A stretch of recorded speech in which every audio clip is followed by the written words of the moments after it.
Olá e bem-vindos! Quando a reforma está mesmo aí à porta, a forma como se investe tem de mudar, e radicalmente. É precisamente sobre isso que vamos falar hoje. A estratégia financeira para aqueles 5 anos finais que são absolutamente cruciais. Pronto? Vamos a isso. Se a resposta a esta pergunta for sim, então o que vou discutir aqui é mesmo para si. Estamos a falar de um período que é decisivo e que exige, claro, uma atenção redobrada.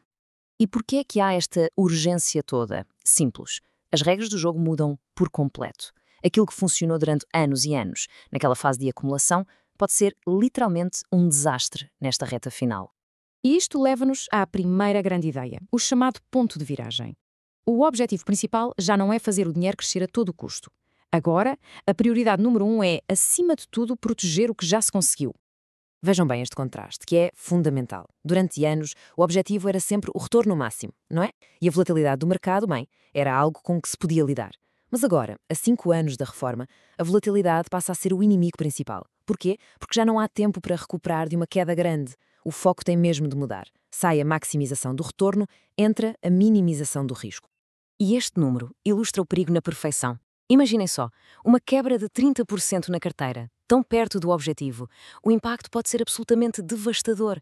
É um risco que simplesmente não se pode correr, porque pode significar uma perda de capital permanente. Ok, então a pergunta é, como é que se cria essa proteção? A resposta está numa estratégia de defesa. Uma defesa ativa do património, que se levou tantos anos a construir. A palavra-chave para isto é o que se chama de-risking. Basicamente, é reduzir o risco. E não é nada inventado agora, é uma estratégia profissional que os grandes fundos de pensões usam. A ideia é ir movendo, aos poucos, o capital de ativos de crescimento, como as ações, para investimentos mais seguros e estáveis. O objetivo final é blindar os ganhos que já se conseguiram. Isto é o que os especialistas chamam de glide path, ou seja, um caminho de aterragem suave. Pensem no avião a aproximar-se da pista. Ele não desce a pique, pois não? Reduz a altitude gradualmente para uma aterragem segura. Aqui é igual. A mais de 10 anos da reforma, a carteira pode e deve ser mais agressiva. A 5 anos, começa a transição, a tal descida suave. E quando se chega à reforma, a prioridade máxima é mesmo a estabilidade. Mas atenção, há aqui uma armadilha. Ser demasiado conservador também é um risco, porque preservar o capital não é só manter o mesmo número na conta. É preciso preservar o poder de compra. E para isso, uma estratégia eficaz tem de conseguir, no mínimo, bater a inflação. Tem de gerar um retorno real positivo. Muito bem. Vamos então à parte mais prática. Como é que se faz isto? A alocação de ativos, ou seja, decidir onde se põe o dinheiro, é talvez a decisão mais importante de todas nesta fase. É o nosso mapa para essa tal aterragem segura. E a estrutura de uma carteira defensiva, nesta altura, deve ser muito clara. A fatia de leão, estamos a falar de 60% a 70%, deve estar em produtos de renda fixa conservadora. Não há volta a dar. A segurança é a prioridade número 1. E a lógica por trás de cada uma destas fatias é bastante simples, na verdade. A renda fixa, essa grande fatia, está lá para quê? Para preservar o capital. Os fundos mistos trazem diversificação, gestão profissional e um risco mais controlado. E aquela pequena fatia de ações? Bem, o objetivo aqui já não é tanto o crescimento do capital, mas sim gerar um rendimento passivo extra, por exemplo, através de dividendos, para ajudar a complementar a pensão. Ok, e agora vamos focar-nos numa ferramenta que, no contexto português, é absolutamente fundamental para esta fase: o Plano Poupança Reforma, o famoso PPR. E aqui é mesmo crucial perceber uma diferença muito importante. Existe o seguro PPR e o fundo PPR. O seguro PPR tem capital garantido, o que se alinha na perfeição com o nosso objetivo de preservar. Já o fundo PPR não tem essa garantia, o que implica mais risco e por isso é mais adequado para quem ainda tem muito tempo pela frente. Portanto, para esta janela de 5 anos, a recomendação não podia ser mais clara: o seguro PPR. E porquê o PPR? Bem, o primeiro grande benefício acontece logo à entrada. É possível deduzir no IRS 20% dos valores que se aplicam em cada ano. Isto é um ganho imediato, é garantido. E, claro, soma-se à rentabilidade que o próprio produto gerar. Depois temos o segundo benefício, que é igualmente poderoso, mas que acontece na saída. No momento de resgatar o dinheiro na reforma, os ganhos são tributados a uma taxa de apenas 8%. 8%! Comparemos isto com os 28% da maioria dos outros produtos de poupança, a vantagem fiscal é, de facto, imensa. E quando pomos as coisas lado a lado, a vantagem torna-se óbvia. Claro, produtos como os certificados de aforro ou os seguros de capitalização também oferecem segurança.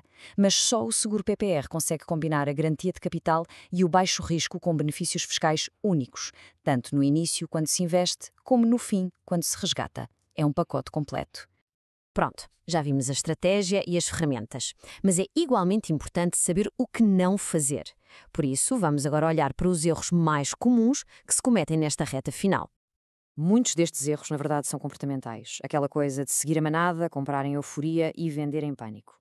Outras armadilhas clássicas.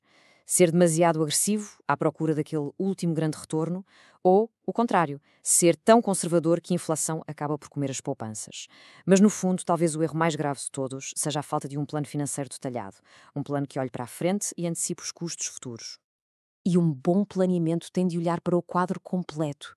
Não se pode focar apenas nos ativos, nos investimentos. É absolutamente fundamental olhar também para o outro lado da balança, os passivos, as dívidas. O que nos leva a uma das ações mais importantes que se pode tomar nesta fase. O objetivo deve ser claro: chegar à reforma com o mínimo de dívidas possível e, se houver um crédito à habitação, reduzi-lo ou eliminá-lo é uma prioridade máxima. Fazer isto liberta o rendimento futuro de uma forma incrível e reduz a pressão financeira de uma maneira que nem se imagina.